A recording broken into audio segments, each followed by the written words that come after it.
For decades, China was one of the most impoverished nations in the world. Over the past 40 years, the primarily agrarian economy has progressed into one of the world's most rapidly urbanizing countries. Decades of economic growth helped transform China's economy and has played a significant role in the eradication of urban poverty. According to the World Bank, more than 850 million Chinese people have been lifted out of extreme poverty, and China's poverty rate fell from 88% in 1981 to 0.7% in 2015, as measured by the percentage of people living on the equivalent of $1.9 or less per day in 2011 purchasing price parity terms, which is used to equalize the purchasing power. Karl Marx once said, "Every era needs its own great person. If there's no such person, it is necessary to make one."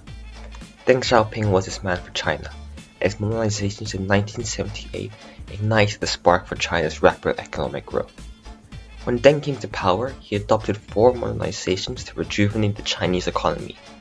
Modernisations in agriculture, industry, defense, and science and technology. As rural areas were poverty-stricken, Deng modernized the agricultural sector first. He modified the communes and introduced the household responsibility system, which provided farmers with incentives to produce more as they could sell their surplus for profit, something which was forbidden under Chairman Mao's commune system. The rural reforms were incredibly successful and per capita income doubled. Deng famously said, "No matter if it's a white cat or black cat, as long as it can catch mice, it is a good cat." Essentially, Deng did not see the importance of whether an economy is capitalist or socialist, and he believed an economy is only a means of allocating resources. This quote conceptualizes his pragmatic approach to the economy, which is further shown when he initiated reform and opening up, or 改革开放. In the early 1980s, China introduced special economic zones, or as he says for short. These zones, such as Shenzhen, Zhuhai, and Shantou, used tax exemption to attract foreign capital, which helped to stimulate the Chinese economy and reform the economy through the processing of imported material, complementary trade, cooperative enterprises, joint ventures, and enterprises based on foreign capital. These economic reforms opened the economy up to foreign investment and the international community. Deng's reforms laid the foundation for a transition from a planned economy to a socialist market economy oriented towards the global market, achieving unprecedented levels of economic growth. The efficacy of his reforms is evident in successes in several important macroeconomic indicators. Measured in constant 1990 prices, per capita GDP more than quadrupled between 1978 and 1995, growing by 9.3% annually from 657 yuan to 2,970 yuan. Deng once said, "To uphold socialism, we must eliminate poverty.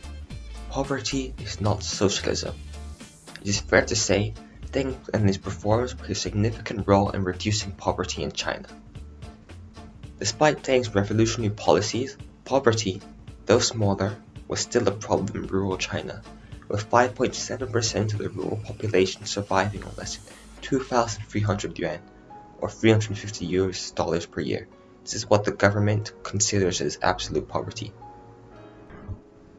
In 2013, President Xi Jinping launched his Poverty Alleviation campaign, which sought to eradicate poverty by the end of 2020. As part of the policy, the CCP has worked to end absolute poverty in 832 impoverished counties. In some instances, officials use cash incentives to encourage poor people to improve their fields.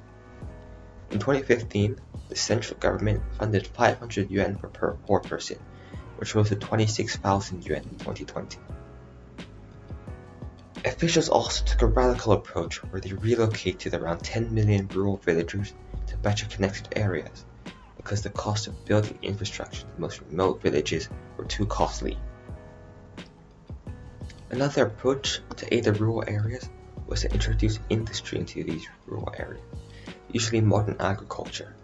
In Luomai, a Zealand village, the government built a 25-hectare shiitake mushroom farm, which benefited around 70 workers who previously would have had to migrate or produce maize, which brought little money. The construction of the mushroom field provided a daily income of 80 yuan. In November 2020, state-run news agency Xinhua announced the last 9 counties, all of which are in Guizhou province, had been removed from the poverty list, officially leaving no county in a state of absolute poverty countrywide. In December 2020, President Xi declared victory in China's 8-year battle against poverty, labeling it as the largest and most vigorous battle in human history against poverty. The poverty alleviation campaign has been successful, lifting on average 10 million people out of poverty in the past 8 years. However, despite these successes in drastically reducing poverty, there are still people living on very little across the country. Chinese Premier Li Keqiang said at a news conference in May 2020 that about 600 million Chinese, or around 40% of the population, earn an average of just 1,000 yuan, or $150 a month.